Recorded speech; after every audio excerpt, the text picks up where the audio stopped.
టీశాట్ని వీక్షించే అభ్యర్థులకి నమస్కారము. జీవశాస్త్ర బోధన అభ్యసన శాస్త్రము బయాలజికల్ సైన్స్ మెథడ్లో భాగంగా నాన్ ఫార్మల్ సైన్స్ ఎడ్యుకేషన్ అనియత విజ్ఞాన శాస్త్ర విద్య అనే పాఠ్యాంశాన్ని ఈరోజు చర్చించుకుంటున్నాం. మరి అనియత విజ్ఞాన శాస్త్ర విద్యలో చూసినట్లయితే అనియత విద్య అనగా ఏంటి, అసలు అనియత విద్యకి గల తేడా ఏంటి అన్నది చూసినట్లయితే, ఎవరైతే ఒక వ్యక్తి తనకు జ్ఞానాన్ని సముపార్జించుకోవడం కోసం చేసేటటువంటి కార్యక్రమాన్ని విద్య అనగా, అంటే ఒక తరగతి గదిలో ఉపాధ్యాయుని బోధన ద్వారా నేర్చుకున్నటువంటి జ్ఞాన సముపార్జనని విద్య అంటాము.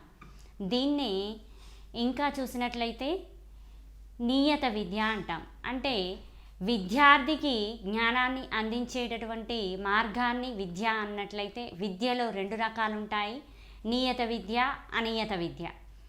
నియత విద్య అంటే తరగతి గదిలో ఉపాధ్యాయుడు బోధన ద్వారా జ్ఞానాన్ని సముపార్జించినటువంటి విద్యార్థి క్రమాన్ని ఏదైతే ఉందో దాన్ని నియత విద్య అంటాం. అనియత విద్య అంటే తరగతి గదిలో కాకుండా ప్రకృతిలో ఎలాంటి ఉపాధ్యాయుని బోధన అనేది లేకుండా తన ఇష్టానుసారంగా మాధ్యమాల ద్వారా కానీ, లేదంటే అంచెలంచెలుగా బయట ఉన్నటువంటి ప్రకృతిలో నుంచి వచ్చినటువంటి సమాచారాన్ని సేకరించడాన్ని అనియత విద్య అంటాం. అంటే ఇంకా అనియత విద్యకి నిర్వచనంగా చూసినట్లయితే, ఎలాంటి మాధ్యమాలు అంటే ఎలాంటి సరైన క్రమము లేకుండా మాధ్యమాల ద్వారా విద్యార్థి తనకు ఇష్టం వచ్చినట్లుగా, లేదా వ్యక్తి తనకు ఇష్టానుసారంగా జ్ఞానాన్ని సంపాదించుకునే క్రమాన్ని అనియత విద్య అంటాం. అయితే ఈ అనియత విద్య అనేది పాఠశాల క్రమంలో నియత విద్య, అనియత విద్య అనేది విద్యార్థులు ప్రతి ఒక్కరూ కూడా పాఠశాలకు వెళ్ళి బోధనని, అంటే తన జ్ఞానాన్ని పెంపొందించుకోవడానికి ఉపయోగపడేటటువంటి మార్గాలు ఏవైతే పాఠశాల ఉందో ఆ పాఠశాలలో నేర్చుకునేటటువంటి విద్యార్థులు కాకుండా ప్రకృతిలో సహజంగా జ్ఞానాన్ని తీసుకునేటటువంటి క్రమం కూడా ఉంది. అంటే దీన్నే మనం అనియత విద్య అనుకుంటున్నాం. సరే, ఈ అనియత విద్యలో ఉన్నటువంటి భాగం ఏదైతే ఉందో ఆ అనియత విద్యలో మాధ్యమాల ద్వారా కానీ, లేదా ఉన్నటువంటి సమాచారాన్ని సేకరించడం, అంటే ఏదైతే ఆ వ్యక్తి లక్ష్యానుసారంగా ఉద్దేశానుసారంగా సేకరించినటువంటి సమాచారాన్ని అనియత విద్యలో భాగంగా తీసుకోవచ్చు. మరి అనియత విద్యని అందించడానికి దూర విద్యా కేంద్రాలు చాలా ఉంటున్నాయి. ఈ దూర విద్యా కేంద్రాల ద్వారా ఏం జరుగుతుంది, మాధ్యమాల ద్వారా విద్యార్థులకి జ్ఞానాన్ని అందించడం జరుగుతుంది. దీన్ని అనియత విద్య అంటున్నాం. ఈ అనియత విద్యలో భాగంగా చూసినట్లయితే, విజ్ఞాన శాస్త్ర పరిజ్ఞానం అనేది అందరికీ అందుబాటులోకి తేవటానికి వైజ్ఞానిక సంఘాలు, వైజ్ఞానిక ప్రదర్శనలు, వైజ్ఞానిక మ్యూజియంలు, వైజ్ఞానిక లైబ్రరీలు, అంతేకాకుండా red ribbon club, eco club, blue club, ఇవన్నింటినీ ఈ అనియత విద్య విజ్ఞాన శాస్త్రంలో చేర్చడం జరిగింది. అయితే ఈ వైజ్ఞానిక సంఘాలు, వైజ్ఞానిక ప్రదర్శనలు అనేవి చూసినట్లయితే సైన్స్ కమ్యూనిటీ సెంటర్స్ కానీ, లేదా సైన్స్ ఫిలిం ప్రదర్శనలు, ఈ మొదలైనవన్నీ కూడా దేని ద్వారా విద్యను అందిస్తున్నాయి అంటే అనియత విద్య ద్వారా. అంటే ఒక రకంగా అనియత విద్య అనేది ఏం చెప్పొచ్చు, సహపాఠ్య కార్యక్రమాలు అని చెప్పవచ్చు. కో కరికులర్ యాక్టివిటీస్ ఏవైతే ఉన్నాయో ఆ కో కరికులర్ యాక్టివిటీస్ అన్నింటినీ కూడా అనియత విద్యలో భాగంగా చేర్చడం జరిగింది. అంటే విద్యార్థికి తరగతి గదిలో ఉత్సాహంగా ప్రేరణ కలిగించడానికి తోడ్పడేటటువంటి మార్గాలే ఈ అనియత విద్యా మార్గాలు. అంతేకాకుండా విద్యార్థిలో సృజనాత్మకత శక్తిని పెంపొందించడానికి, శాస్త్రీయ వైఖరి అలవడే విధానానికి తోడ్పడేటటువంటి కృత్యాల సమూహారాన్ని అనియత విద్య అని అంటాం. మరి ఈ అనియత విద్యలో వైజ్ఞానిక సంఘాలు, వైజ్ఞానిక ప్రదర్శనలు, వైజ్ఞానిక మ్యూజియంలు, వైజ్ఞానిక లైబ్రరీలు, సైన్స్ లైబ్రరీలు ఏవైతే ఉన్నాయో వీటన్నింటినీ అనియత విద్యలో చేర్చడం జరిగింది అని తెలుసుకున్నాం. దాంట్లో భాగంగా చూసినట్లయితే వైజ్ఞానిక సంఘాలు మరి ఈ వైజ్ఞానిక సంఘాల యొక్క లక్ష్యం ఏంటి అంటే జీవశాస్త్ర ఉపయోగాలను తెలియజేయడం ద్వారా శాస్త్ర జ్ఞానంలో ఆసక్తిని కలిగించడం. ఇది వైజ్ఞానిక సంఘం యొక్క లక్ష్యము. మరి వైజ్ఞానిక సంఘ లక్ష్యాన్ని, వైజ్ఞానిక సంఘాన్ని ఏర్పాటు చేయడానికి మూల కారణం ఎవరు అంటే కొటారి కమిషన్. కొటారి కమిషన్ 1960-64 వారు రూపొందించినటువంటి సిఫారసు ప్రకారంగా విద్యార్థులకి పని చేయడం ద్వారా అభ్యసనం కలగాలి అని చెప్పడం జరిగింది. ఈ పని చేయడం ద్వారా విద్యను అభ్యసించాలి అనే ఆ లక్ష్యాన్ని తీసుకొని వైజ్ఞానిక సంఘాలను ఏర్పాటు చేయడం జరిగింది. మరి వైజ్ఞానిక సంఘాల ద్వారా ప్రక్రియలు కానీ, విజ్ఞాన శాస్త్రం యొక్క ఆలోచన దృక్పథం కానీ, కృత్యాత్మక బోధనోపకరణాలను పేర్కొనడం కానీ ఇవన్నీ కూడా వైజ్ఞానిక సంఘాల ద్వారా ఏర్పాటు చేయవచ్చు అని చెప్పేసి కొటారి కమిషన్ సూచించడం జరిగింది. మరి విద్య, అభ్యసన సూత్రాలు, అభ్యసన చేయడం ద్వారా అభ్యసనము, కృత్యాత్మక అభ్యసనము, వీటి కృత్యాత్మక ప్రక్రియలు ఏవైతే ఉన్నాయో ఇవన్నీ వైజ్ఞానిక సంఘంలో చేర్చడం జరిగింది. మరి ఈ వైజ్ఞానిక సంఘంలో చేర్చడం వలన ఏం జరుగుతుంది అని అంటే ఏదైతే ప్రక్రియలు చేయడం ద్వారా అభ్యసనం జరుగుతుందో దాన్నే వైజ్ఞానిక సంఘం యొక్క ముఖ్య ప్రధాన ఉద్దేశము అని చెప్పడం జరిగింది. మరి వైజ్ఞానిక సంఘాలను ఏర్పాటు చేయడం వల్ల విద్యార్థి తమ అభిరుచులని, సామర్థ్యాలని, ఆలోచన శక్తిని పెంపొందించడానికి తోడ్పడేటటువంటి అతి ముఖ్యమైనటువంటి మార్గము లేదా సంఘం. అయితే ఈ విజ్ఞాన శాస్త్రం యొక్క లేదా వైజ్ఞానిక సంఘం యొక్క సైన్స్ క్లబ్లో చూసినట్లయితే చాలామంది ఎవరైతే వ్యక్తులందరూ ఒక వ్యక్తి కాకుండా కొంతమంది వ్యక్తుల గ్రూప్ ఏదైతే ఉంటుందో ఆ సమూహాన్ని ఏర్పాటు చేసుకునేటటువంటి దాన్ని మనం సైన్స్ క్లబ్ అని అంటున్నాం. మరి ఈ సైన్స్ క్లబ్ దైనందిన జీవితంలో ఉపయోగించుకునే విధంగా శాస్త్ర అవగాహనలను కూడా పెంపొందించడానికి వైజ్ఞానిక సంఘం యొక్క లక్ష్యము. అదేవిధంగా శాస్త్రీయ విషయాలకు సంబంధించినటువంటి అలవాట్లని అభివృద్ధి చేయటం, తరగతి గదిలో నిర్వహించలేని లేదా అందుబాటులో లేనటువంటి క్లిష్టమైనటువంటి ప్రయోగాలని విద్యార్థికి చేసి చూపించడం ద్వారా తనదైన శైలిలో కొత్త నూతన ఆవిష్కరణలను చేపట్టడానికి తోడ్పడుతుంది. మరి ఇది కూడా ఒక లక్ష్యము. అదేవిధంగా విశాల దృక్పథాన్ని పెంపొందించడము, హేతువాదాన్ని కలిగి ఉండే విధంగా కృషి చేయడం, పర్యావరణ అంశాలు ఏవైతే ఉన్నాయో కాలుష్యం కానీ మరి పర్యావరణంలో ఉన్నటువంటి పంచభూతాల గురించి అవగాహన కలిగించడానికి మరి వాటిపైన విద్యార్థి తనదైన శైలిలో ఆలోచింపచేయటానికి గల కారణాలు మరి కాజ్ అండ్ ఎఫెక్ట్ థియరీలో చెప్పడానికి ఈ వైజ్ఞానిక సంఘం కృషి చేస్తుంది. ఇంకా చూసినట్లయితే ఎవరైతే మరి విద్యార్థులు రేపటి భావి భారత పౌరులు అని చెప్పుకుంటున్నాం, ఆ విద్యార్థులే రేపటి భావి శాస్త్రజ్ఞులుగా తయారు చేయటానికి తోడ్పడేటటువంటి కోకరికులర్ యాక్టివిటీస్లో భాగంగా ఉన్నటువంటిది ఈ విజ్ఞాన సంఘము లేదా వైజ్ఞానిక సంఘం. వైజ్ఞానిక సంఘంలో ఉన్నటువంటి ఈ లక్ష్యాలన్నింటితో పాటుగా పని పట్ల మక్కువని పెంపొందించడం, మరి పని చేసే సంఘటిత వ్యక్తి యొక్క ఆలోచన శక్తిని పెంపొందింపచేయడం ఈ వైజ్ఞానిక సంఘం యొక్క లక్ష్యం. పర్యావరణ అంశాలు ఏవైతే ఉన్నాయో వాటి మీద పూర్తి అవగాహన దృక్పథంతో కల్పించడం, భవిష్యత్తు తరానికి కొత్త శాస్త్ర జ్ఞానాన్ని పెంపొందింపచేసే విధంగా విద్యార్థులను తయారు చేయడం, జిల్లా, రాష్ట్ర, జాతీయ స్థాయిలో సైన్స్ యొక్క స్థానాన్ని మరింత పటిష్టతను పెంపొందించడానికి తోడ్పడటం, భావి శాస్త్రజ్ఞులను రూపొందించే విధంగా చేయటం ఈ వైజ్ఞానిక సంఘం యొక్క లక్ష్యాలు. అదేవిధంగా చూసినట్లయితే వైజ్ఞానిక సంఘాల యొక్క ప్రాముఖ్యం మరి ఏ విధంగా అవసరము, మరి అనియత విద్యలో ఈ వైజ్ఞానిక సంఘం యొక్క ప్రాముఖ్యత ఎంతవరకు ఉంది అన్నట్లయితే దీంట్లో చూస్తే విద్యా విలువలు, వివిధ అవకాశాలు, విరామకాల సద్వినియోగం, సమాజ శ్రేయస్సు, విజ్ఞాన సమాచారము అనేవి ఉంటాయి.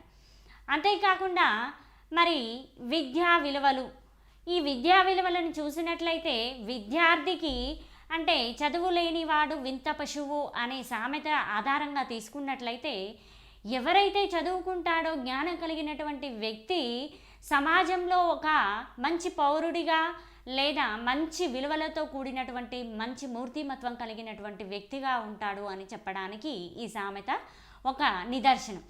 అంతే విధంగా మరి అదే విధంగా విద్యా విలువలని తెలియాలి అంటే ఏదైతే విద్య వల్ల ఒక మంచి వ్యక్తిగా పౌరునిగా తీర్చిదిద్దబడుతున్నాడో అంటే దీనికి గల కారణం విద్య. అంటే విద్య ఎవరు దోచుకోలేనటువంటిది, దీనివల్ల వ్యక్తికి విలువని సంపాదించి పెడుతుంది, కానీ ఇది దోచుకోలేనటువంటి అతి ముఖ్యమైనటువంటి ధనము అని కూడా చెప్పవచ్చు.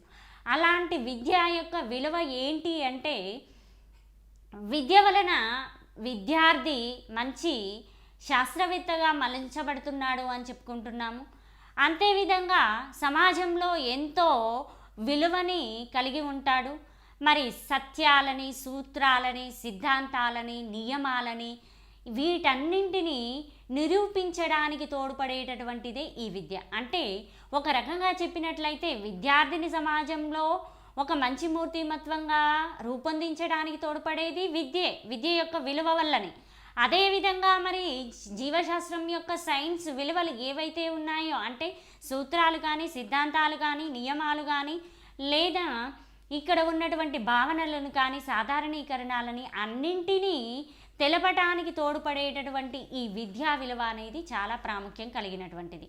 అంతేకాకుండా ఈ వైజ్ఞానిక సంఘాల యొక్క సహకారంతో ఏం చేస్తున్నాము, శాస్త్ర పరికరాలని, శాస్త్ర ప్రయోగాలని, అంతేకాకుండా పరిశీలించేటటువంటి అవకాశాన్ని విద్యార్థులకు కల్పించడం అనేది జరుగుతుంది. అంటే ఇలా పరిశీలించడం వల్ల ఏం జరుగుతుంది, విద్యార్థి యొక్క ఆలోచన శక్తిని సరళం నుంచి సంక్లిష్టం వైపుకు మళ్లించడానికి తోడ్పడుతుంది.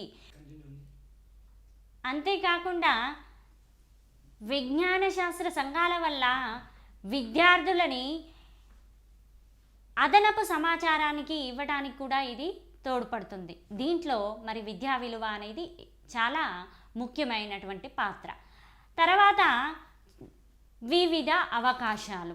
మరి వివిధ అవకాశాలు అనేవి ఏ విధంగా ఉంటాయి, విద్యార్థి స్వేచ్ఛగా సమాజంలో సమాచారాన్ని సేకరించడానికి వీలుగా క్షేత్ర పర్యటనలు కానీ, లేదా సైన్స్ మ్యూజియంలను ప్రదర్శించినప్పుడు కానీ, లేదంటే సైన్స్కి సంబంధించినటువంటి ప్రకృతి సంబంధమైనటువంటి ప్రదేశాలను చూడడం ద్వారా కానీ, అనగా ఇక్కడ ఉదాహరణగా తీసుకున్నట్లయితే నాగార్జునకొండలో మరి మ్యూజియంలో పెట్టినటువంటి ఆది మానవుడు ఉపయోగించినటువంటి పనిముట్లను కానీ, లేదా మానవుని యొక్క జీవిత చరిత్రకు సంబంధించినటువంటి ఆధారాలు, వీటన్నింటిని చూడడం వల్ల విద్యార్థికి ఇంకా అవకాశాన్ని పెంచడానికి వీలుగా, అంటే ఏ అవకాశాన్ని పెంచడానికి, కొత్త కొత్త విషయాలను తెలుసుకోవడానికి వీలుగా ఉంటుంది. అంటే స్వేచ్ఛగా స్వీయ వ్యక్తీకరణ చేయడానికి వీలుగా ఉంటుంది.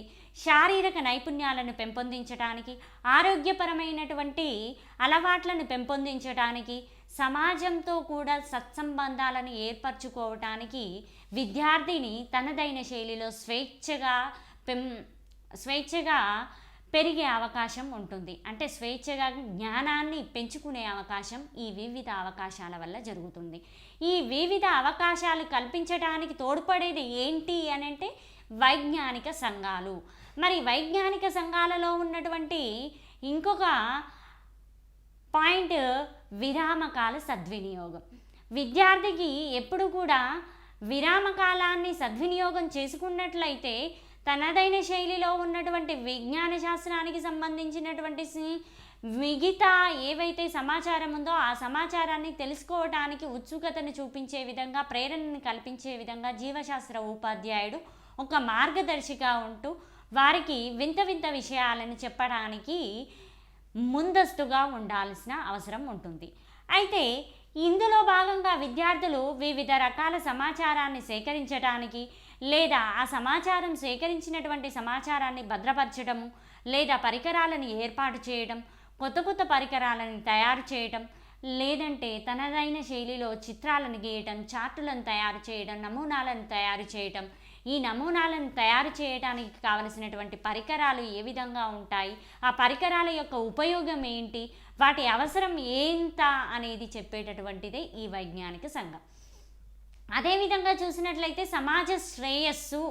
మరి ఈ సమాజ శ్రేయస్సులో విద్యార్థి ఏదైతే విద్యా విలువల ద్వారా వివిధ అవకాశాలని పుణికిపుచ్చుకొని విరామ కాలాన్ని సద్వినియోగం చేసుకొని కొత్త అంశాలని నేర్చుకున్నటువంటి ఏవైతే అంశాలు ఉన్నాయో ఆ అంశాలన్నింటినీ కూడా సమాజ శ్రేయస్సుకు ఉపయోగపడే విధంగా చేయాలి. అంటే సమాజానికి శాస్త్ర సమాచారాన్ని అందించగలిగే విధంగా ఉండాలి. ఎలాంటి సమాచారాన్ని అందించగలిగే విధంగా ఉండాలి? కృత్యాలను చేపట్టడం ద్వారా కానీ, పని చేయడం ద్వారా అభ్యసనం కల్పించడం కానీ, ఈ విధమైనటువంటి సమాచారాన్ని అందించే విధంగా ఉండాలి. సమాజానికి తోడ్పడే విధంగా ఉండాలి. అంటే ఉదాహరణగా చూసినట్లయితే ఇప్పుడున్నటువంటి స్వైన్ ఫ్లూ వ్యాధులు కానీ, లేదంటే ప్రబలినటువంటి హెచ్ఐవి ఎయిడ్స్ వ్యాధులకి మందులను కనిపెట్టి సమాజానికి శ్రేయస్సుని కోరే విధంగా ఉండడం, లేదా పర్యావరణ కాలుష్యాన్ని తగ్గించడం కోసం, గ్రీన్ హౌస్ ఎఫెక్ట్ని తగ్గించడం కోసం ఎలాంటి కార్యక్రమాలను చేపడితే త్వరగా ఈ పర్యావరణ కాలుష్యాన్ని నివారించవచ్చు అనేటటువంటి కొత్త కొత్త కార్యక్రమాలను చేపట్టడానికి ఉపయోగపడేటటువంటిది ఇది సమాజ శ్రేయస్సు అని అంటాం. మరి విజ్ఞాన సమాచారం, ఈ విజ్ఞాన సమాచారం ఏదైతే సమాజ శ్రేయస్సు కోసం చేసినటువంటి సమాచారం విద్యార్థి దగ్గర ఉంటుందో ఆ సమాచారం ఎప్పటికప్పుడు విజ్ఞాన శాస్త్ర సంఘాలకి అందచేయటము, లేదా కార్యక్రమాలు చేపట్టి మరికొంతమంది విద్యార్థులకి స్ప్రెడ్ చేయటము, విద్యార్థుల దగ్గర ఉన్నటువంటి నూతన సమాచారాన్ని నూతన సమాచారాన్ని ఆహ్వానించడము, ఆ నూతన సమాచారం ఆధారంగా విశ్లేషణ చేసి సంశ్లేషణ గావించి ఆ సంశ్లేషణ ఆధారంగా నూతన భావన లేదా నూతన సాధారణీకరణాలను చేపట్టడం అనేది జరుగుతుంది. ఇది వైజ్ఞానిక సంఘాల యొక్క ప్రాముఖ్యము మరియు అవసరం. విజ్ఞాన శాస్త్ర సంఘ స్థాపనకి కావలసినటువంటి అవసరాలు. మరి విజ్ఞాన శాస్త్ర సంఘాన్ని స్థాపించినప్పుడు తగిన అవసరాలు ఏవైతే ఉన్నాయో విద్యార్థికి కావలసినటువంటి అవసరాలు సమకూర్చుకోవాలి. లేదంటే ప్రధానోపాధ్యాయులు కానీ, ఆ పాఠశాల యజమాన్యం కానీ వారి సహాయంతో కావలసినటువంటి వనరులన్నీ సమకూర్చుకోవాలి. ఏ వనరులు ఎవరికి కావలసినటువంటి వనరులను సమకూర్చుకోవాలి? విజ్ఞాన శాస్త్ర సంఘ స్థాపనకి కావలసినటువంటి వనరులని సమకూర్చుకోవాలి. అవి ప్రధానోపాధ్యాయుడి నుంచి అనుమతి కలిగి ఒక పెద్ద గది ఉండాలి. ఆ పెద్ద గదితో పాటు ఒక ప్రయోగశాల కలిగినటువంటి గది, అందులో కుర్చీలు, బెంచీలు, ఇతర సామాగ్రి కలిగినటువంటి సైన్స్కి సంబంధించినటువంటి సామాగ్రి ఉండాలి. అలాగే ఉపాధ్యాయ విద్యార్థుల సహకారం ఉండాలి. కావలసిన కాలము, ఆ కాలంతో పాటుగా ఆర్థిక వనరులు కూడా కలిగి ఉన్నటువంటి వైజ్ఞానిక సంఘాన్ని ఏర్పాటు చేసుకోవాలి. మరి ఈ వైజ్ఞానిక సంఘాన్ని ఏర్పాటు చేసుకునేటప్పుడు ప్రధానోపాధ్యాయుల అనుమతి కూడా ఉండాలి. మరి ప్రధానోపాధ్యాయులు అనుమతి ఇచ్చిన తర్వాతే వైజ్ఞానిక సంఘాన్ని ఏర్పాటు చేసుకోవడం జరుగుతుంది. ఉపాధ్యాయ విద్యార్థుల అవసరాలు ఎంతవరకు అవసరం, మరి విద్యార్థులు ఏ స్థాయిలో ఉన్నారు, ఆ స్థాయికి అనుగుణంగా విజ్ఞాన శాస్త్ర సమాచారాన్ని అందించే విధంగా చూసుకోవాలి. కావలసిన పరికరాలు ఏంటి, మరి ప్రయోగశాల కానీ వైజ్ఞానిక సంఘంలో ఉన్నటువంటి పరికరాలు ఏంటి, ముఖ్యంగా వైజ్ఞానిక సంఘంలోకి విద్యార్థులను ఆహ్వానించడం కానీ, ప్రత్యేక మేధావులను కానీ, లేదా శాస్త్ర పరిజ్ఞానం కలిగినటువంటి నిపుణులను కానీ ఆహ్వానించినప్పుడు వారికి కావలసినటువంటి అతిథి ఆహ్వానం అనేది ఉండాలి. అతిథి ఆహ్వానానికి కావలసినవి ఏంటివి? కుర్చీలు కానీ, బెంచీలు కానీ, కావలసినటువంటి ఫర్నిచర్ అనేది సమకూర్చుకునేటట్టుగా ఉండాలి. అదేవిధంగా చూసినట్లయితే ఆర్థిక వనరులు, మరి సంఘాన్ని ఏర్పాటు చేసుకున్నప్పుడు ఎంతో కొంత ఖర్చు వివరాలు అనేవి ఉంటాయి కాబట్టి ఆ ఖర్చు పెట్టుకోవడానికి కావలసినటువంటి ఆర్థిక వనరులు కూడా ఏర్పాటు చేసుకోవడానికి అవసరం ఉంటుంది. అంటే విజ్ఞాన శాస్త్ర సంఘాన్ని ఏర్పాటు చేయడానికి ఆ పాఠశాలలో ఉన్నటువంటి యజమాన్యంతో పాటు ప్రతి ఒక్కరూ కూడా ఆ వైజ్ఞానిక సంఘ స్థాపనకి తోడ్పాటును అందించే విధంగా చూసుకోవాలి. మరి విజ్ఞాన శాస్త్రానికి సంఘాల ఏర్పాటులో కూడా రకాలు ఉన్నాయి. మరి ఈ విజ్ఞాన శాస్త్ర సంఘాలని రెండు రకాలుగా పేర్కొనవచ్చును.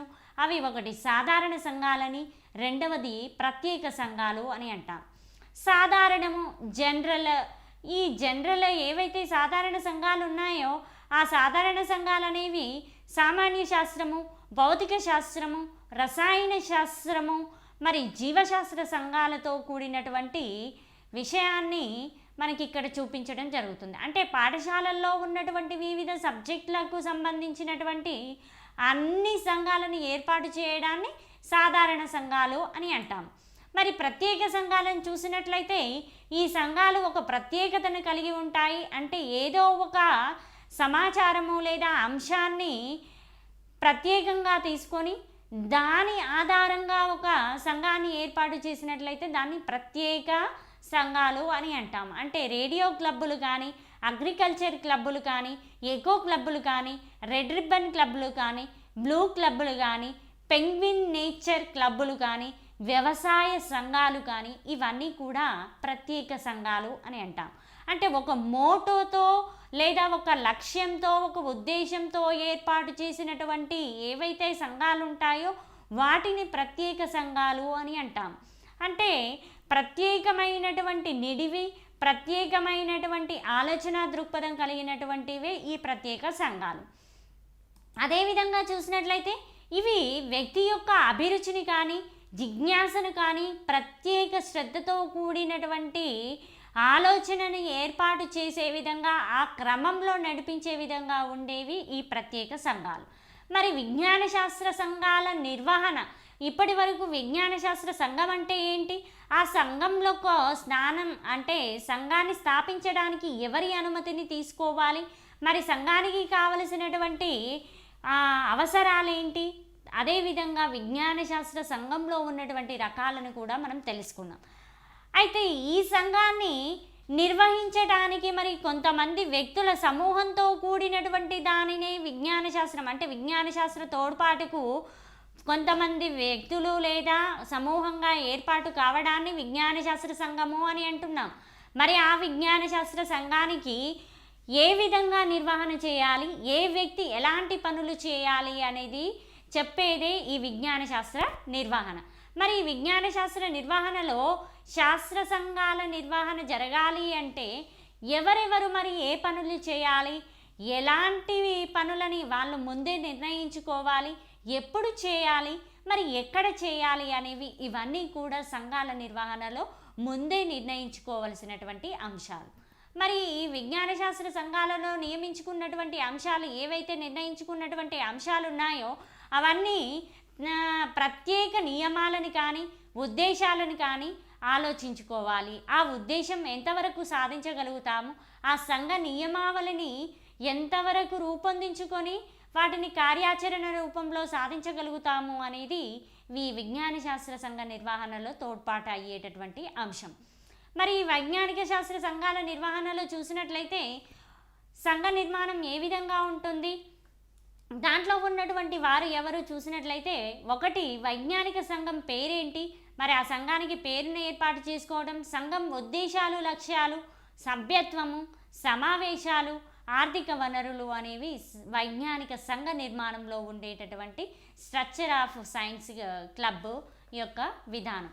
మరి స్ట్రక్చర్ ఏదైతే ఉందో వైజ్ఞానిక సంఘం పేరు, ఆ ప్రధాన ఉపాధ్యాయుని అనుమతి తీసుకున్న తర్వాత ఉపాధ్యాయుడు ఎవరైతే సైన్స్ టీచర్ ఉన్నారో ఆ సైన్స్ టీచర్ యొక్క ప్రతిపాదకత్వంలో లేదా మార్గదర్శకత్వంలో వైజ్ఞానిక సంఘానికి ఒక మంచి పేరును నిర్ణయించడం జరుగుతుంది. ఈ పేరు అందరినీ ఆమోదయోగ్యంగా ఉండాలి, అంతేకాకుండా ఒక అర్థవంతమైనటువంటి పేరును కలిగి ఉండే విధంగా చూసుకోవాలి. సంఘం ఉద్దేశాలు, దేనికోసం ఏర్పాటు చేశామో ఈ సంఘాన్ని, ఆ సంఘం యొక్క ఉద్దేశం ఏంటి, ఆ సంఘం యొక్క ఉద్దేశాన్ని సాధించడానికి ఏర్పాటు చేసుకున్నటువంటి లక్ష్యాన్ని సాధించే విధంగా ఉందా లేదా చూసుకోవడం జరుగుతుంది. అంటే ఎవరైతే సంఘానికి సంబంధించినటువంటి ఉద్దేశాలు, లక్ష్యాలు ఏవైతే ఉన్నాయో ఆ సంఘంలో ఉన్నటువంటి ప్రతి ఒక్క సభ్యుడు కూడా చర్చించుకునేటట్టుగా ఉండాలి, ప్రతి ఒక్కరికి కూడా అర్థమయ్యే రీతిలో ఉండాలి.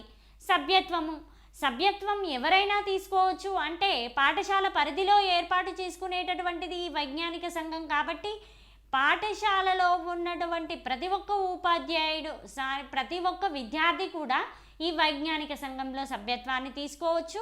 అంతేకాకుండా మరి ఈ సభ్యత్వం ఎంతవరకు కొనసాగబడుతుంది, ఆ కాల పరిమితిని కూడా చెప్పాలి.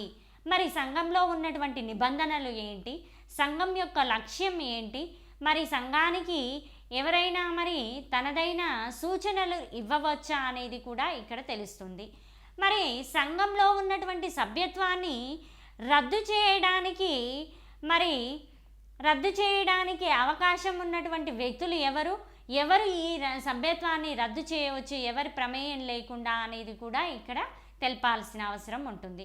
మరి అదేవిధంగా సభ్యత్వంలో ఉన్నటువంటి సభ్యులకి ఈ సంవత్సరంలో ఎన్నిసార్లు మీటింగ్ పెడతాము, లేదా ప్రతి మాసంలో ఎన్నిసార్లు మీటింగ్స్ని నిర్వహిస్తాము, ఆ సమావేశంలో ఏ చర్చలు ఉండవచ్చు అనేది ముందుగా ఎజెండాని సభ్యులకి అందచేసే విధంగా ఉండాలి.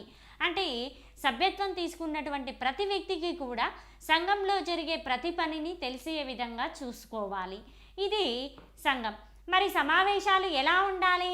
3 నెలలకు ఒకసారి కానీ, 6 నెలలకు ఒకసారి కానీ, లేదంటే 9 నెలలకు ఒకసారి కానీ ఏర్పాటు చేసుకోవచ్చు. ఇది ముందస్తుగా సభ్యులకు తెలియచేయాలి. ఏ విధంగా? ఎజెండా రూపంలో తెలియచేసే విధంగా ఉండాలి. ఇది సభ్యత్వంలో ఉన్నటువంటి అంశాలు. సమావేశాలు.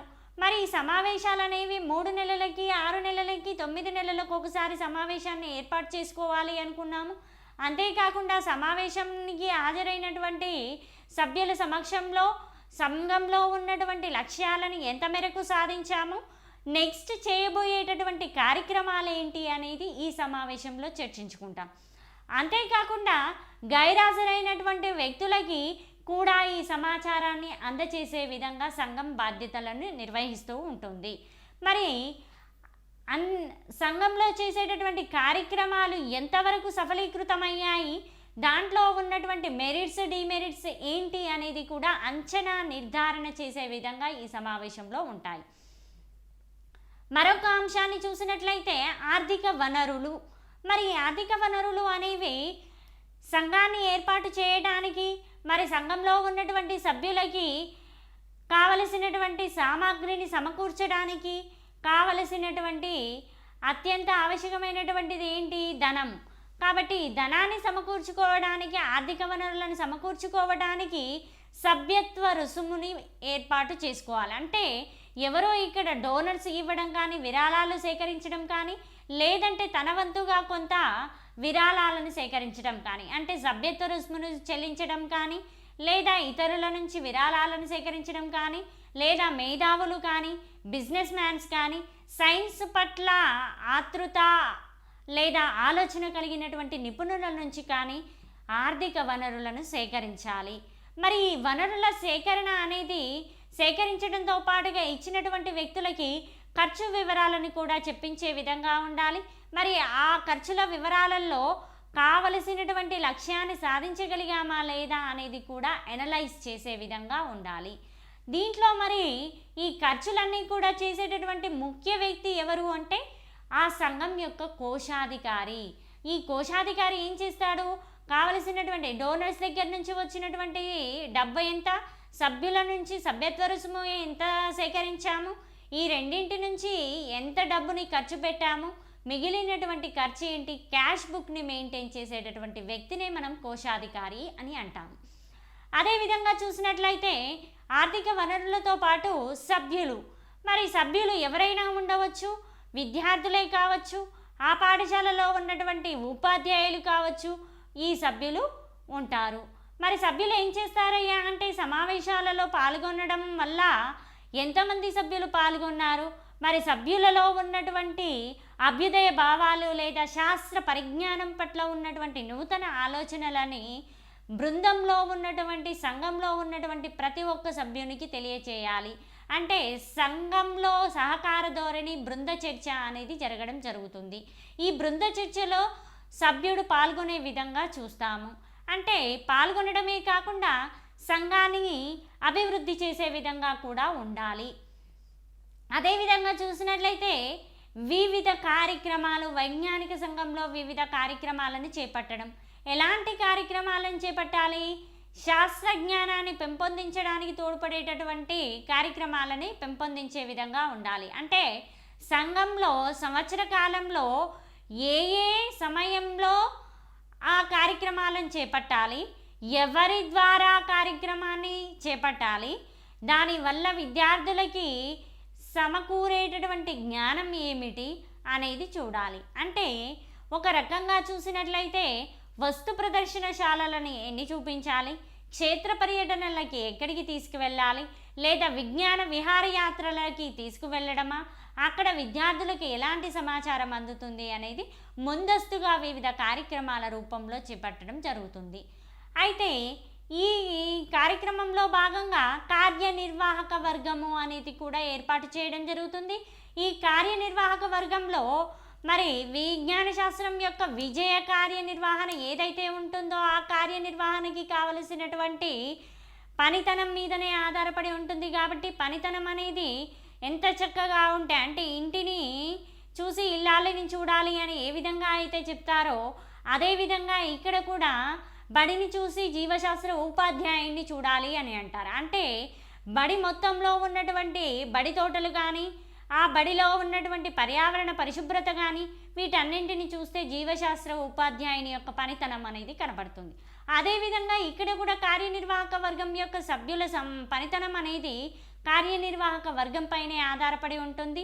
అంతేకాకుండా క్లబ్ కార్యక్రమాల్లో ఉన్నటువంటి సెంటెన్స్ ఏవైతే ఉన్నాయో స్టెప్స్ని, వాటిని నిరాటంకంగా నిర్విరామంగా చేయటానికి తోడ్పడేటటువంటి కార్యనిర్వాహక వర్గం అనేది ముందంజలో ఉంటుంది. ఇతర నిబంధనలు, వైజ్ఞానిక సంఘానికి షరతులు అనేవి కూడా ఏర్పాటు చేయాలి.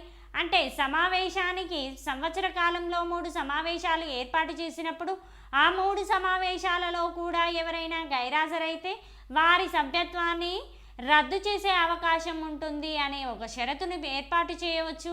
లేదా ఎవరైతే బృంద చర్చలో పాల్గొనకుండా ఇతరులకి సహకారం చేయకుండా నిశ్శబ్దంగా ఉన్నటువంటి వ్యక్తులు పాల్గొనటువంటి వ్యక్తులని యొక్క సభ్యత్వ రుసుముని రద్దు చేయడము, ఇలాంటివన్నీ కూడా ఇతర నిబంధనలలో ఉంటాయి.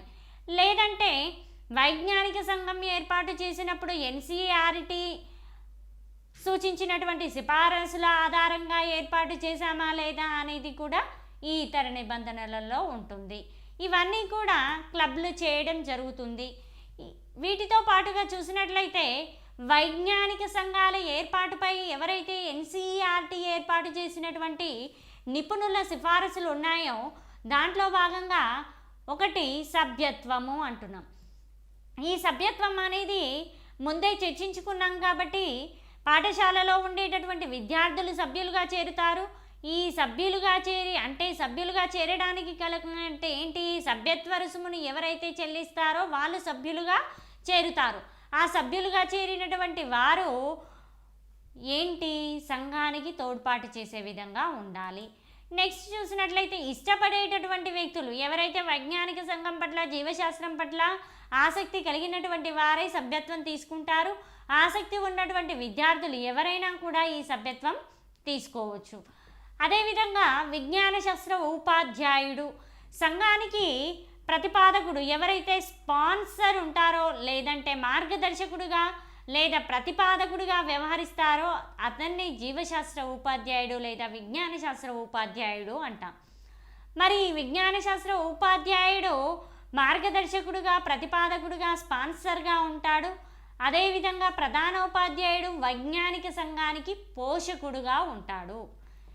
నెక్స్ట్ మరి పార్ట్నర్షిప్గా ఉన్నటువంటి ప్రధానోపాధ్యాయుడు వైజ్ఞానిక సంఘానికి కావలసినటువంటి పాఠశాల వనరులు అందుబాటులో ఉంచే విధంగా చూస్తాడు. ఇతర వనరులను కూడా సమకూర్చుకునే విధంగా సూచనలని, సలహాలని మార్గదర్శకునికి అందచేస్తూ ఉంటాడు. ఇలా వైజ్ఞానిక శాస్త్ర సంఘంలో ఉన్నటువంటి పోషకుడు మరి సంఘానికి కావలసినటువంటి వనరులను ఇవ్వడమే కాకుండా సంఘ కార్యనిర్వాహక కమిటీని కూడా ఏర్పాటు చేస్తాడు. ఎగ్జిక్యూటివ్ కమిటీ సభ్యులందరూ కలిసి ఎన్నుకునేటటువంటి కార్యనిర్వాహక కమిటీ ఏదైతే ఉందో ఆ కార్యనిర్వాహక కమిటీ అనేది ఎలా ఉంటుందో చూద్దాము. ఈ కార్యనిర్వాహక కమిటీలో సభ్యులు ఫస్ట్ పోషకుడు, ప్రతిపాదకుడు, అధ్యక్షుడు, కార్యదర్శి, అదేవిధంగా సహకార్యదర్శి, కోశాధికారి, గ్రంథాలయాధికారి, వస్తువులను భద్రపరిచే వ్యక్తి, స్టోర్ కీపర్తో సహా ఇక్కడ ఉండడం అనేది జరుగుతుంది. మరి ఈ కార్యనిర్వాహకాధికారి ఎవరైతే ఉన్నారో ప్రచారాధికారి, కార్యనిర్వాహక సభ్యులు ఎగ్జిక్యూటివ్ మెంబర్స్ వీళ్ళందరూ కలిగినటువంటి దాన్ని మనం కార్యనిర్వాహక కమిటీలో ఉన్నటువంటి సభ్యులు అంటాం. మరి ముందుగా చూసినట్లయితే పోషకుడు, ఈ పోషకుడినే మనము పార్ట్నర్ అంటున్నాము. ఇతను పోషకుడిగా వ్యవహరించేటటువంటి వ్యక్తి ప్రధానోపాధ్యాయుడు. మరి వైజ్ఞానిక సంఘానికి పోషకుడిగా ఉండి మరి కావలసినటువంటి సమాచారాన్ని కానీ కావలసినటువంటి పరికరాలను కానీ సమకూర్చుకోవటానికి తోడ్పాటును అందించేటటువంటి బాధ్యతను స్వీకరించేటటువంటి వ్యక్తిని పోషకుడు అంటాము. ఆ పోషకుడు ప్రధానోపాధ్యాయుడు. అదేవిధంగా ప్రతిపాదకుడు స్పాన్సర్, జీవశాస్త్ర ఉపాధ్యాయుడు ఇతను. ఈ జీవశాస్త్ర ఉపాధ్యాయుడు వైజ్ఞానిక సంఘాన్ని ఏ విధంగా నడిపించాలి, లక్ష్యాన్ని ఉద్దేశాన్ని ఏర్పాటు చేసేటటువంటి వ్యక్తి. విద్యార్థులలో ఉన్నటువంటి కార్యనిర్వాహక సంఘాన్ని తనదైన శైలిలో సంఘం యొక్క ఉద్దేశాన్ని సాధించే విధంగా నడిపించేటటువంటి వ్యక్తి. మరి సైన్స్ క్లబ్ల పట్ల అభిరుచిని ఆసక్తిని కల్పించేటటువంటి ముఖ్యమైనటువంటి వ్యక్తి కూడా ఈ పోషకుడే. మరి ఈ పోషకుణ్ణి ప్రతిపాదకుడు అని మార్గదర్శకుడు అని కూడా అంటాము. పోషకుడు ఎవరు వ్యవహరిస్తారు అంటే ఆ పాఠశాల యొక్క జీవశాస్త్ర ఉపాధ్యాయుడు. నెక్స్ట్ అధ్యక్షుడు, ప్రెసిడెంట్ ఆర్ చైర్మన్. ఈ ప్రెసిడెంట్ ఆర్ చైర్మన్ విజ్ఞాన సంఘం ద్వారా జరిగేటటువంటి కార్యక్రమాలన్నీ ఏవైతే ఉన్నాయో ఇతని ఆధ్వర్యంలోనే జరుగుతాయి. కార్యదర్శి, సెక్రటరీ. ఈ సెక్రటరీల ద్వారా జరిగేది ఏంటి అంటే ఉత్తర ప్రత్యుత్తరాలు ఏవైతే ఉన్నాయో డోనర్స్కి కానీ లేదంటే విజ్ఞాన శాస్త్ర నిపుణులకి మేధావులకి జరిగేటటువంటి ఉత్తర ప్రత్యుత్తరాలన్నింటినీ కూడా చేసేటటువంటి వ్యక్తి ఈ కార్యదర్శి. అంతేకాకుండా కార్యదర్శికి తోడ్పాటును అందించేటటువంటి మరొక వ్యక్తి సహకార్యదర్శి. ఈ కార్యదర్శి చేసేటటువంటి కార్యక్రమాలు ఏవైతే ఉత్తర ప్రత్యుత్తరాలలో సహాయం అందించేటటువంటి వ్యక్తి సహకార్యదర్శి. మరి అంతేకాకుండా సూచనలని సలహాలని ఇస్తూ మరి ఆ సమావేశంలో ఉన్నటువంటి సమావేశానంతరం చేసేటటువంటి నిర్ణయాలని నమోదు చేయటం, ఆ నిర్ణయాలు ఎంతవరకు సాధించబడ్డాయి అనేది తెలపడం, ఇదంతా కూడా సహకార్యదర్శి చేస్తూ ఉంటాడు. మరి సహకార్యదర్శితో పాటుగా కోశాధికారి. ఈ కోశాధికారి ఏం చేస్తాడు, ఉన్నటువంటి ఆర్థిక వనరులు ఎంతవరకు వచ్చాయి, మరి సేకరించినటువంటి విరాళాలేంటి, మరి ప్రధానోపాధ్యాయుని సమక్షంలో వచ్చినటువంటి ఆర్థిక వనరులు, మరి ఖర్చు పెట్టిన వివరాలు, ఉన్నటువంటి వివరాలు అంటే నథింగ్ బట్ క్యాష్ బుక్ని మెయింటైన్ చేసేటటువంటి వ్యక్తి కోశాధికారి అని చెప్తాం. అంతేకాకుండా గ్రంథాలయాధికారి. విజ్ఞాన శాస్త్ర సంఘానికి తోడ్పాటును ఏర్పాటు చేయడానికి అంటే విరామ కాలాన్ని సద్వినియోగం చేయడానికి, విద్యార్థికి మరింత సమాచారాన్ని అందించడానికి వైజ్ఞానిక గ్రంథాలయం ఏదైతే ఉందో ఆ గ్రంథాలయాన్ని ఏర్పాటు చేయడం, గ్రంథాలయంలో సైన్స్కి సంబంధించిన ప్రత్యేక పుస్తకాలను ఏర్పాటు చేయడం అనేది ఇక్కడ జరుగుతుంది. మరి సభ్యులందరికీ కూడా ఈ పుస్తకాలని అందుబాటులో ఉంచడం, అంతేకాకుండా ఆ సభ్యులకి సమాచారాన్ని మరింత అవగాహన రీతిలో ఉండేటటువంటి పుస్తకాలని దగ్గరలో ఉంచడం అనేది గ్రంథాలయాధికారి యొక్క పని. మరి అంతేకాకుండా వస్తువులను భద్రపరిచే వ్యక్తి. ఏదైతే వైజ్ఞానిక సంఘాన్ని ఏర్పాటు చేసినప్పుడు కావలసినటువంటి పరికరాలను సమకూరుస్తారో ఆ పరికరాలన్నింటినీ కూడా వైజ్ఞానిక సంఘ సమావేశాలు కంప్లీట్ అయిన తర్వాత ఆ పరికరాలన్నింటినీ కూడా భద్రపరచాలి. ఆ భద్రపరిచినటువంటి ఎంతవరకు ఎన్ని పరికరాలు బాగున్నాయి, మరి మిగతావి ఎన్ని రిపేర్లో ఉన్నాయి అనేది ఇవన్నీ కూడా భద్రపరిచే వ్యక్తికి పూర్తి సమాచారం తెలిసి ఉండే విధంగా ఉంటుంది. అంటే వైజ్ఞానిక సంఘంలో ఉన్నటువంటి పరికరాలు ఎన్ని అనేది ఈ వస్తువులను భద్రపరిచే వ్యక్తికి తెలుస్తుంది. నెక్స్ట్ ప్రచారాధికారి.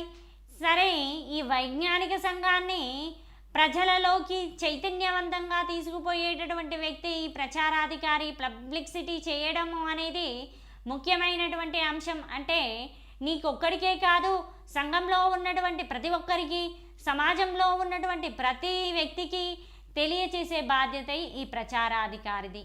అంటే సంఘంలో చేసేటటువంటి కార్యక్రమాలన్నింటినీ కూడా అందరికీ తెలియాలి, ఇది సమాజ శ్రేయస్సు కోసం ఏర్పాటు చేయబడింది అనేది చెప్పగలిగే విధంగా ఉండాలి. కార్యనిర్వాహక వర్గము.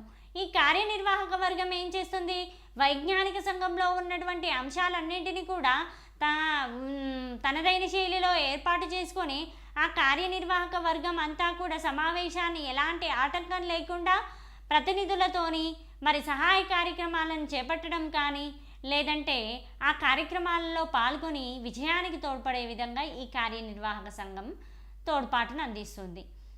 ఇలా ఉన్నటువంటి వైజ్ఞానిక సంఘానికి మరి చేసే కార్యక్రమాలు ఏంటి అంటే పోషకుడు, అదేవిధంగా కార్యదర్శి, సహకార్యదర్శి, గ్రంథాలయాధికారి, ప్రచారాధికారి, ఇలా కార్యనిర్వాహక వర్గం ఏర్పాటు చేసుకున్నటువంటి ఏదైతే ఈ కార్యనిర్వాహక వర్గం ఉందో ఆ కార్యనిర్వాహక వర్గం చేసేటటువంటి వైజ్ఞానిక సంఘ కార్యక్రమాలను చూసినట్లయితే పాఠశాలలో సైన్స్ మ్యూజియం నెలకొల్పడం, విజ్ఞాన శాస్త్ర ప్రదర్శనలను ఏర్పాటు చేయడం, క్షేత్ర పర్యటనలను ఏర్పాటు చేయడం, విజ్ఞాన యాత్రలను నిర్వహించడం అనేది వైజ్ఞానిక సంఘం యొక్క కార్యక్రమాలు.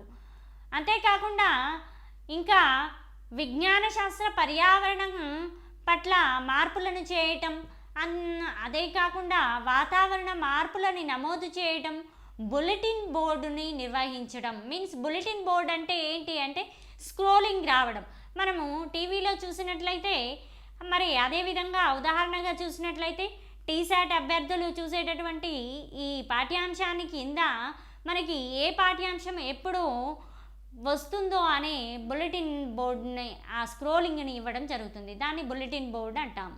అంటే పాయింట్ వైజ్గా సమాచారాన్ని విద్యార్థికి అందచేయడాన్ని ఈ బులెటిన్ బోర్డు అంటాం. ఈ బులెటిన్ బోర్డులని నిర్వహించడం, పాఠశాలకు కావలసినటువంటి ప్రత్యామ్నాయ పరికరాలు ఏవైతే ఉంటాయో అంతేకాకుండా ఆ ప్రత్యామ్నాయ పరికరాలను తయారు చేయటం, సామాజిక సేవా కార్యక్రమాలు అయినటువంటి స్కౌట్ అండ్ గైడ్స్ కానీ, ఎన్ఎస్ఎస్ కార్యక్రమాలు కానీ, ఎన్జీసీ నేషనల్ గ్రీన్ కార్పొరేషన్ కార్యక్రమాలు కానీ, ఎన్సిసి కార్యక్రమాల్లో కానీ పాల్గొనడం అనేది ఈ వైజ్ఞానిక సంఘంలో ఉన్నటువంటి కార్యక్రమ లక్ష్యం. మరి అంతేకాకుండా పాఠశాలని చూసి మరి తర్వాత జీవశాస్త్ర ఉపాధ్యాయుని చూడాలనుకున్నాము అంటే ఆ పాఠశాలలో మొక్కలను పెంచాలి, ఎక్వేరియంలను తయారు చేయాలి, టెరేరియంలను కానీ, వైవేరియంలను కానీ, హెర్బేరియంలను కానీ తయారు చేయడానికి ఉత్సాహాన్ని అందించాలి. ఏది? ఈ వైజ్ఞానిక సంఘం. అంతేకాకుండా వైజ్ఞానిక శాస్త్రము సంఘం ఇంకా విజ్ఞాన శాస్త్రానికి సంబంధించినటువంటి శాస్త్ర విషయాలను, శాస్త్రవేత్తల యొక్క పరిశోధనలను, శాస్త్రానికి సంబంధించినటువంటి నూతన విషయాలని ఎప్పటికప్పుడు అందిస్తూ ఉండాలి.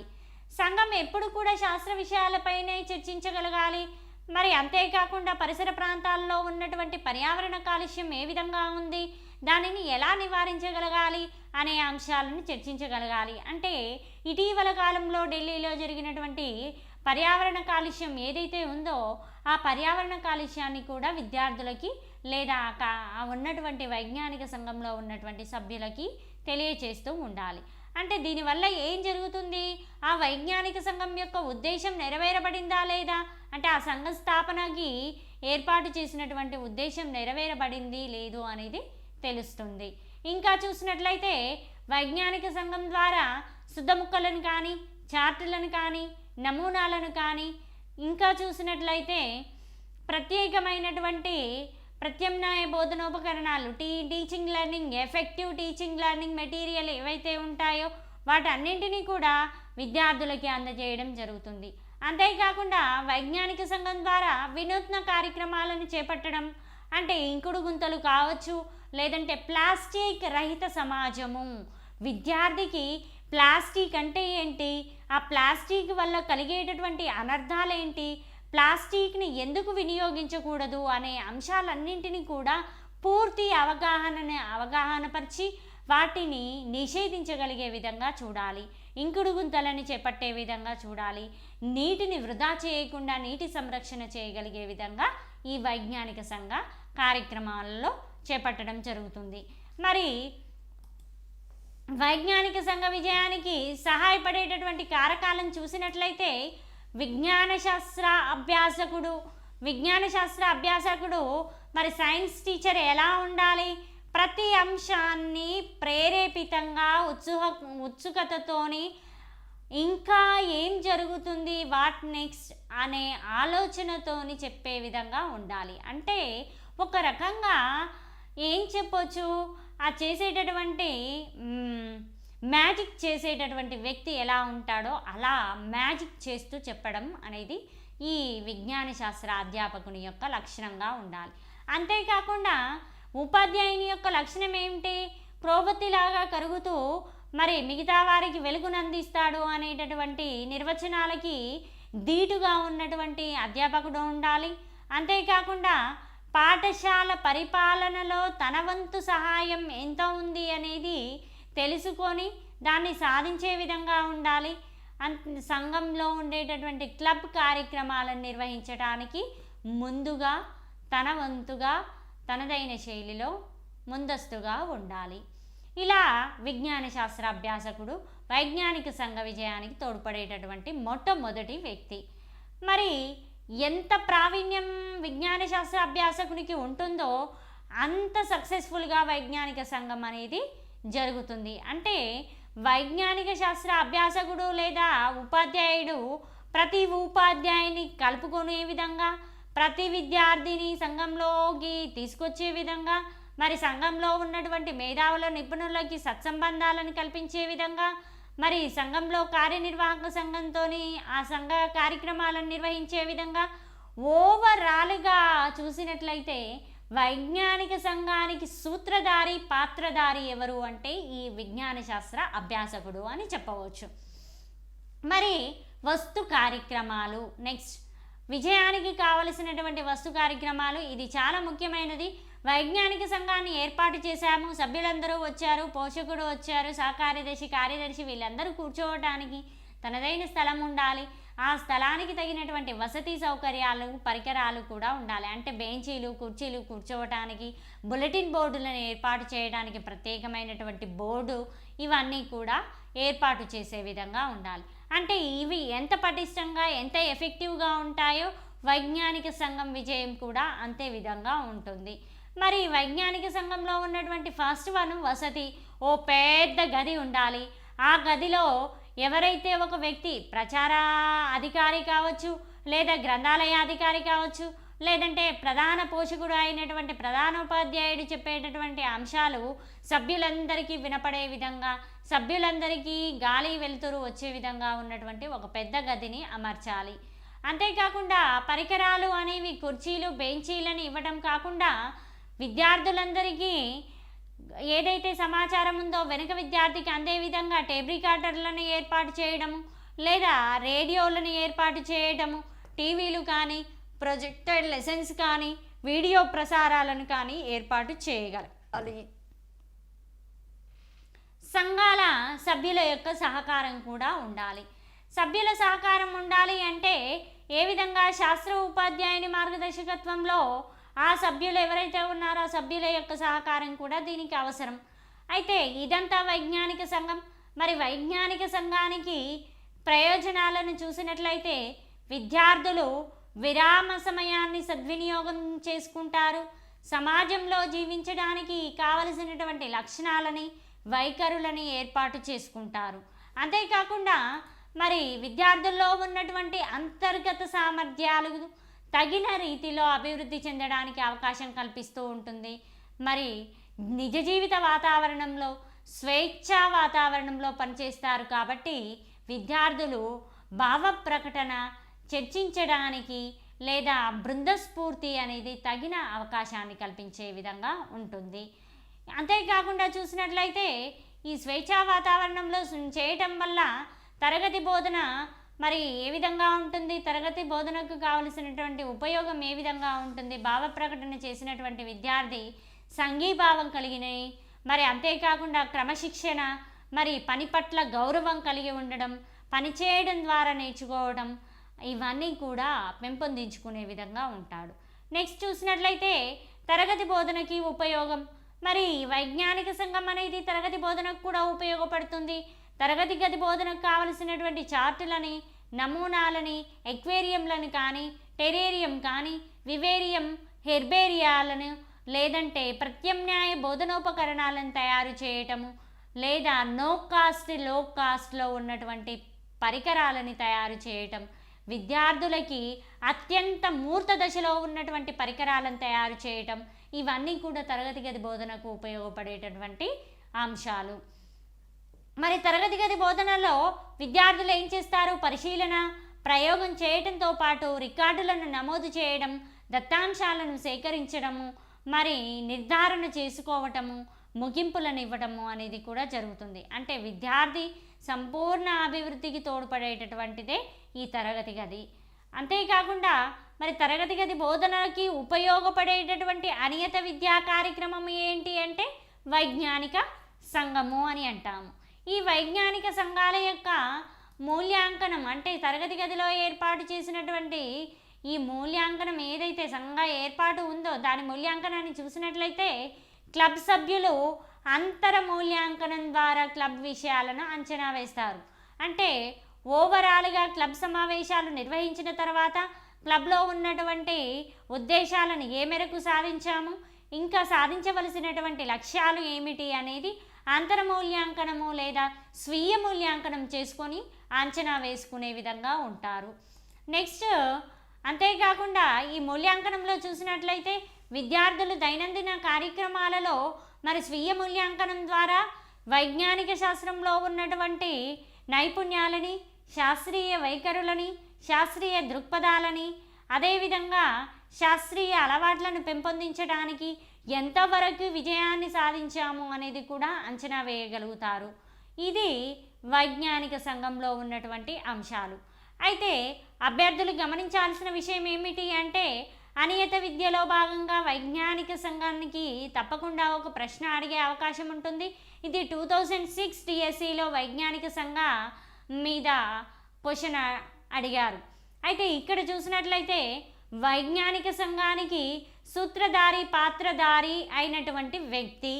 ఆప్షన్స్లో చూసినట్లయితే మరి పోషకుడు, అంతేకాకుండా జీవశాస్త్ర ఉపాధ్యాయుడు, మరి ప్రచారక అధికారి లేదా కార్యనిర్వాహక సభ్యులు అని ఇవ్వడం జరిగింది. సూత్రధారులు, పాత్రధారులు ఎవరు? సూత్రధారి, పాత్రధారి జీవశాస్త్ర ఉపాధ్యాయుడు. అంటే ఇక్కడ ప్రధాన పాత్రధారి అతనే, ప్రతిపాదకుడు, మార్గదర్శకుడు జీవశాస్త్ర ఉపాధ్యాయుడే. అంటే జీవశాస్త్ర ఉపాధ్యాయుడు ఉంటేనే వైజ్ఞానిక సంఘం ఏర్పాటు జరుగుతుంది. అంటే జీవశాస్త్ర ఉపాధ్యాయుడు లేకుండా కానీ వైజ్ఞానిక సంఘం అనేది ఏర్పాటు జరగదు. ఇది వైజ్ఞానిక సంఘం యొక్క పూర్తి సమాచారం. ఇలా మరి పూర్తి సమాచారంలో గుర్తుంచుకోవలసింది ఏంటి మరి అభ్యర్థులు అంటే వైజ్ఞానిక సంఘంలో ఉన్నటువంటి కార్యనిర్వాహక సంఘంలో ఉన్నటువంటిది ఎవరెవరు ఉంటారు అని కూడా ప్రశ్న అడగవచ్చును. అంటే దీంట్లో చూసినట్లయితే ప్రధాన కార్యదర్శి, సహకార్యదర్శి, కోశాధికారి, మరి అంతేకాకుండా ప్రచారాధికారి అని ఇచ్చి కింద ఆప్షన్స్లో చూసినట్లయితే 1 2 3 4 5 లేదా ఓన్లీ 1 మాత్రమే లేదా 3 4 మాత్రమే, పైవన్నీ కావు అని ఇచ్చే అవకాశాలు ఉంటాయి. అంటే ప్రచార కార్యనిర్వాహక సంఘంలో ఉన్నటువంటి ప్రతి వ్యక్తి తెలిసి ఉండాలి. ఆ వ్యక్తులు ఎంతమంది అనేది 1 2 3 ఆప్షన్స్లో ఎవరెవరు ఉన్నారు అనేది చూడగలగాలి. అంటే ప్రశ్న విధానం తెలుస్తుంది కానీ దానికి సమయాన్ని ఎక్కువ కేటాయించే అవకాశాన్ని ఇవ్వటం జరుగుతుంది. ఇది టీఎస్పిఎస్సి ద్వారా జరిగేటటువంటి పరీక్షా విధాన మూల్యాంకనం. అంతేకాకుండా నెక్స్ట్ టాపిక్ చూసినట్లయితే అనియత విద్యా కార్యక్రమాల్లో లేదా నాన్ ఫార్మల్ ఎడ్యుకేషన్ విధానంలో రెండవ అంశమైనటువంటి వైజ్ఞానిక ప్రదర్శనలు, నథింగ్ బట్ సైన్స్ ఫేర్లు. సైన్స్ ఫేర్ ప్రతి సంవత్సరము ఎన్సిఈఆర్టీ వారి ఆధ్వర్యంలో విద్యార్థులలో శాస్త్రీయ వైఖరులను పెంపొందించేందుకు వైజ్ఞానిక ప్రదర్శనలు అనేవి ఏర్పాటు చేయడం జరుగుతుంది. మరి వైజ్ఞానిక ప్రదర్శనలు ఏ విధంగా ఇంకా కొన్ని చోట్ల మరి పాఠశాల క్రమంలో జరగడం జరుగుతుంది, రాష్ట్ర స్థాయిలో జరుగుతాయి, జిల్లా స్థాయిలో కూడా జరుగుతూ ఉంటాయి. అంటే ఈ వైజ్ఞానిక ప్రదర్శనలు అనేవి విద్యార్థిని ఆలోచన శక్తిని పెంపొందించడానికి ఎట్ ది సేమ్ టైమ్ విద్యార్థిని ప్రశంసించడానికి కూడా ఈ వైజ్ఞానిక ప్రదర్శనలు అనేవి ఉపయోగపడతాయి. మరి వైజ్ఞానిక ప్రదర్శన లక్ష్యాలను చూసినట్లయితే వీటిని వైజ్ఞానిక సంతలు అని కూడా అంటారు. వైజ్ఞానిక ప్రదర్శనలని జాతీయ పేరుతో కూడా కొన్ని చోట్ల వ్యవహరిస్తారు. ఇవి జిల్లా స్థాయిలో, రాష్ట్ర స్థాయిలో, మరి జోనల్ స్థాయిలో, ఆ పైన జాతీయ స్థాయి వరకు ఈ విజ్ఞాన శాస్త్ర ప్రదర్శనలు అనేవి నిర్వహించబడతాయి. మరి ఈ విజ్ఞాన శాస్త్ర ప్రదర్శనలను మనం చూసినట్లయితే విజ్ఞాన శాస్త్ర ప్రదర్శన అంటున్నాం. ఒక రకంగా విజ్ఞాన శాస్త్ర ప్రదర్శన అనేది సైన్స్ ఫెయిర్లు అనేవి చూసినట్లయితే రాష్ట్ర స్థాయి, జిల్లా స్థాయి, మరి ఇంకా చూసినట్లయితే జాతీయ స్థాయిలో పెడతాము అని అంటున్నాం. మరి వైజ్ఞానిక ప్రదర్శన లేదా సైన్స్ ఫెయిర్లు అనేవి ఎవరు నిర్వహించవచ్చు, ఎలా ఉంటుంది వైజ్ఞానిక ప్రదర్శన, మరి విద్యార్థి ఏ విధంగా చేయగలగాలి అనేది వైజ్ఞానిక శాస్త్ర ప్రదర్శనలో చూడడం జరుగుతుంది. మరి వైజ్ఞానిక శాస్త్ర ప్రదర్శన పైన కానీ వైజ్ఞానిక సంఘంలో, అంటే వైజ్ఞానిక సంఘానికి మంచి పేరు పెట్టిన తర్వాత వైజ్ఞానిక సంఘంలో ప్రచారాధికారి సమాజంలో ప్రచారం చేయడం వల్ల ఉన్నటువంటి అభివృద్ధి ఏంటి లేదా నెరవేరిన లక్ష్యం ఏంటి అని కూడా ప్రశ్న అడిగే అవకాశం ఉంటుంది. ప్రచారాధికారి ద్వారా జరిగేటటువంటి పనితీరు ఏంటి, వైజ్ఞానిక సంఘాన్ని అభివృద్ధి పరచడము, వైజ్ఞానిక సంఘాన్ని అందరికీ తెలియజేయటము, వైజ్ఞానిక సంఘంలో ఉన్నటువంటి ముఖ్య ఉద్దేశాలను తెలపటము. కింద ఆప్షన్స్ 1, 2, 3 లేదా పైవన్నీ ఓన్లీ 1 లేదా 2, 3 మాత్రమే. అంటే ఇక్కడ నేను చెప్పినటువంటి లక్ష్యాలన్నీ కూడా వైజ్ఞానిక సంఘంలో ఉండేటటువంటి మరి ప్రచారాధికారి చేసేటటువంటి పనులు. అంటే ప్రశ్న అనే తీరును చూస్తే వైజ్ఞానిక శాస్త్రంలో ఉన్నటువంటి వైజ్ఞానిక సంఘ ప్రదర్శనలో కానీ వైజ్ఞానిక సంఘంలో కానీ విషయాలు అనేవి తీరుగా ఉంటాయి. అంతేకాకుండా ఇంకా అభ్యర్థులు గమనించాల్సిన అవసరం ఏంటి అంటే ఇక్కడ వైజ్ఞానిక సంఘాన్ని ఏర్పాటు చేసిన అవసరం ఏంటి, ప్రయోజనాలు ఏంటి, ఇంకా కాకుండా అంతేకాకుండా మరి వైజ్ఞానిక సంఘంలో ఉన్నటువంటి కారకాలు ఏంటి, అంటే ఎవరెవరు ఉంటారు, సభ్యత్వం ఎప్పుడు ఉంటుంది, సమావేశాలు ఎప్పుడు నిర్వహిస్తారు, మరి వైజ్ఞానిక సంఘంలో ప్రధాన పోషకుడు ఎవరు, ఆయన చేసేటటువంటి కార్యక్రమాలు ఏంటి, మరి వైజ్ఞానిక సంఘాన్ని ఏర్పాటు చేసిన తర్వాత మరి దాన్ని నిర్వహించడానికి ఆర్థిక వనరులు ఎక్కడ సేకరించాలి, ఏ విధంగా ఖర్చు పెట్టాలి, ఖర్చు పెట్టేటటువంటి వ్యక్తి పేరేంటి, అంటే విద్యార్థి ఉదాహరణకి చూసినట్లయితే ప్రశ్న విధానం ఏ విధంగా ఉంటుంది, విద్యార్థి వైజ్ఞానిక సంఘ ప్రదర్శనలో సభ్యుడిగా చేరి అక్కడ సమావేశంలో సంఘానికి కావలసినటువంటి ఆర్థిక వనరులను గురించి చర్చించగా ఆ వ్యక్తిని ఈ క్రింది వ్యక్తిగా సూచించాడు. మరి ఏ వ్యక్తిగా, సహకార్యదర్శిగా, కార్యదర్శిగా, ప్రధాన కార్యదర్శిగా లేదా కోశాధికారిగా. అంటే ఇక్కడ ఆన్సర్ ఏమవుతుంది, ఆర్థిక వనరుల గురించి చర్చించేటటువంటి వ్యక్తి ఎవరు, కోశాధికారి అనేది గుర్తించగలగాలి. ఇట్లా మొత్తంగా స్వీయ మూల్యాంకనము వైజ్ఞానిక శాస్త్రానికి ఎంతవరకు సాధించాము అనేది దేని మీద ఆధారపడి ఉంటుంది, వైజ్ఞానిక సంఘంలో ఉన్నటువంటి కార్యనిర్వాహక వర్గ స్వీయ మూల్యాంకనం పైన ఆధారపడి ఉంటుంది అనేది అర్థమవుతుంది. అదేవిధంగా జీవశాస్త్ర బోధన అభ్యసన శాస్త్రము అనేది అభ్యర్థులకు ఎంతవరకు వచ్చింది అనేది ఎలా తెలుస్తుంది, వారి స్వీయ మూల్యాంకనం ద్వారానే అర్థమవుతుంది. అంటే మీ స్వీయ మూల్యాంకనం అంటే ఈ పాఠ్యాంశంలో మీకు ఎంతవరకు జ్ఞానం ఉన్నది అనేది మీ స్వీయ మూల్యాంకనం చేసుకున్నట్లయితే మీ స్వీయ మూల్యాంకనం ద్వారా ఆ పాఠ్యాంశాన్ని ఎంతవరకు అవగాహన చేసుకున్నారు అనేది అర్థమవుతుంది. కాబట్టి ఇలా వైజ్ఞానిక శాస్త్ర సంఘంలో ఉన్నటువంటి అంశాలని చెప్పుకోవాల్సిన అవసరం ఉంటుంది. ఇలా అభ్యర్థులు పూర్తి అవగాహనతో చదువుకోవాలి. ధన్యవాదాలు.